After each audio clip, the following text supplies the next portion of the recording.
Durangoko udalarentzat eta Durangoko arte eta historia museoarentzat ohore handia da Fernando Beorlegiren atzera begirako erakusketa hau aurkeztu ahal izatie. Fernando Beorlegi euskal plastika garaikidearen izen garrantzitsuenetako bat izan zen eta da oraindik ere. Aurkezpen honetarako, sortea da neri, hemen ondoan dekota zelako Garazi Arrizabalaga, museoko koordinatzaile, Mikel Beorlegi artistaren semea eta Ander López erakusketako komisarioa. Eskerrik asko hemen egoteagaitik nugaz. Con esta muestra, que reúne cerca de 30 obras producidas entre 1976 y 1996 y que se inaugura esta tarde, queremos rendir homenaje a un artista que supo combinar una mirada crítica con una constante experimentación técnica y estética. Las piezas que hoy se presentan, muchas de ellas procedentes de colecciones privadas, han sido posibles gracias a la colaboración generosa de sus propietarios, a quienes queremos agradecer sinceramente su implicación. Beorlegi bere garaiagaz konprometitutako sortzailea izan zen. Bere lanak, miseria, indarkeria eta abandonua bezalako gai unibertsalak tratatu ebazan, guztiak sensibilidade itzelagaz. Hainbat disiplina aztertu ebazan bebai, ala nola pinturie materiales konbentzionalaka egindako eskultura edota grabatua, ezta? Eta beti begirada personal eta sakonagaz. Quiero destacar el valor que tiene para Durango poder acoger esta exposición, no solo porque refuerza el papel del museo como espacio de referencia en la conservación y difusión del arte vasco, sino porque nos permite ofrecer a la ciudadanía un acceso directo y gratuito a una obra que merece ser conocida, revisitada y reflexionada. Garaziren laguntzagaz eta jakina Mikel eta Anderren eskutik bebai gehiago ezagutuko dugu gaur inauguratzen dugun erakusketa honen nondik norakoak. Polek esan daben moduen, Beorlegi bazan artista garrantzitsu bat bere garaian, hainbat taldetako kide eta sortzaile ere izan zen, baina egia da agian, belaunaldi gazteentzako ez ezaguna dela. Horregatik da garrantzitsua horrelako erakusketak gurera ekartzea. Orain dela 21 urte, oraindik artista bizirik zegoenean, 2001 urtean museoan Beorlegiren erakusketa bat egin zen, hemen Durangon, Solstizio Solar izenekoa, eta garai horretako artelanak bildu ziren momentu horretan, eta gaurkoan aldiz, bere ibilbide guztia ikusteko aukera izango dugu erakusketa honetan, Paulek ere esan daben bezala, 70. hamarkadako artelanetatik hasita, 80. hamarkadar arteko artelanak daudelako, pintura eta grabatuak behan. Baina, beto azalduko dizue guzti hori komisarioak, ni bakarrik aipatzea museoan egiten ohi dugun bezala, hezkuntzarekiko apostua egiten dugula, eta hori dela eta bisita gidatuak egingo ditugula apirilean eta maiatzean, eta hitzaldi bat ere eskainiko du Ander Lópezek, maiatzaren 8an, Beorlegiren figura hori hobeto ezagutzeko. Eta orain Anderri uzten diotitza. Hore bat da gaur hemen egotea, Durangoko Arte eta Historia Museoan, zuekin, partekatzeko, guretzat oso garrantzitsua den erakusketa baten irekiera. Hasteko eskerrak eman nahi dizkiot baita ere Durangoko udalari eta bereziki museoko zuzendariari proiektu hau posible egiteagatik, eta duela urte asko hasitako ikerketa baten frutua jendaurrean aurkezteko aukera emateagatik. Eskerrik asko. Artistak Durangon egindako azken erakusketa eta 24 urtera, Fernando Beorlegiren lanak berriro hartu ditu aret honek. Eta euskal plastika garaikidearen bilakaeran funtseskoa den artista bat aurkitzea ahalbidetu digu.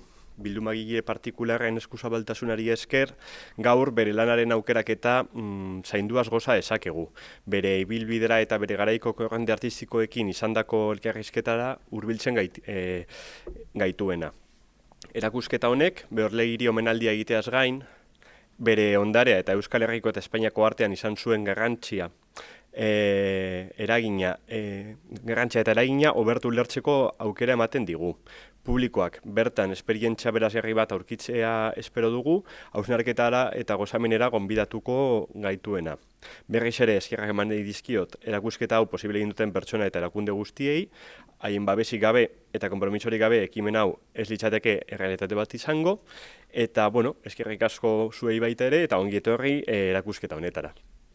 Eskerrik asko aldez aurretik hitz egin duzuen guztientzat eta baita ere hori museo eder honetan aukera emateagatik gure aitaren obra berriro zintzilikatzeko eta bera hemen egongo balitz esango zigune izango zen kuadroak aurkeztu baino lehenago bakoitzak banan begira izateko jakiteko ze irakurketa ematen dion pertsona bakoitzak, zein azken batez da errealitate bakarra pertsonai eta ikusle bakarrarentzat, eta horrela eta gero ja katalogoak eta kritikak eta beste gauza guztiak irakurtzeko.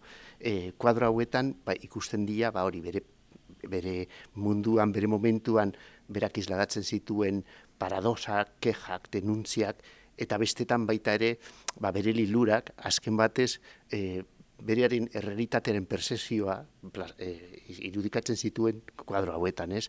Eta bera garrantzia handia ematen zion baita ere antzinakoen teknikei baita ere gaurkotasuna ematea. Horrexegatik nahazten zituen edo erabiltzen zituen berak egindako hainbat tempera, hainbat pigmento baita ere akuaforteak eta grabaduak burilez eginda, orduan, nik konbidatzen zaituzte etortzea, lasai begiratzea kuadroak, eta berriro mila esker museoko arduradunei, baita ere Garaziri, eta baita Ander Lopezi zen guretzat izan da aurkikuntza bat. Mila esker eta ondo ibili eta gonbidatuta zaudete. Beste barik, guztioi gonbidatzen zaituegu danok museora hurbiltzera, gaur inauguratzen da eta ekainaren batera arte eukingo dugu aukerie erakusketa hau ikusi ahal izeteko. Gure oroitzapena zen bere obsesioa marrasteko, sortzeko, baita ere eguneroko albistea jaso egunkarietako rekortea moztu, eta gero berak irudikazio horiekin lantzen zuen bere kuadernoetan bozetoak egiten, gero, zirriborro guzti hauetatik batzuk isladatu egin dira kuadrotan, eskulturetan, grabaduetan, ez? Baina gero bestela oso pertsona normala eta noizbait berari galdetzen ziotenean, nondik ateratzen zaizkizuelako monstruak eta lako gauzak, berak esaten zuena zen, bere kasuan bintzat, bera buruan zeuzkan monstruak eta kanporatzen zituela obretan, eta horrek laguntzen ziola baita ere, pertsona normala eta lasaia izaten, ez? Besteok berriz, agian janda izaten genituen guzti horiek, eta, hori da, gogoramena hori, eta gero, asko laguntzen zigun ulertzen nola begiratu gauzak, ez? Gauzak ez diela bakarrik objektu bat, estintore bat bezala bezik, eta gehiena daukala beren zan naia, eta bakoitzarentzat ezberdina. Eta hori txikitatik ikusi dugu. Orduan, hori eskertzen diogu baita ere, berari. Proiektu hau dator Bilboko Arte Ederren Museoarekin batera egindako ikerketa batetik, Bilboko Arte Ederren Museoa baditu ikerketa beka batzuk, BBK museoa deitzen direnak, eta beka hori izan nuen, eta Euskal Herrian surrealismoak izandako eraginaren inguruan egin genuen ikerketa, eta ikerketa horretan sartu genuen Fernando Beorlegi pertsonai garrantzitsu bat moduan, eta hori egin genuen igual erakusketa hau egiteko aukera bazegoen aprobetxatu behar genuela, eta horrela, un poco tokia proposa bilatzen, eta laguntza bilatzen, ideia aurrera eramate, osatzeko eta aurrera eramateko nor laguntzeko prest zegoen, eta orain heldu gara.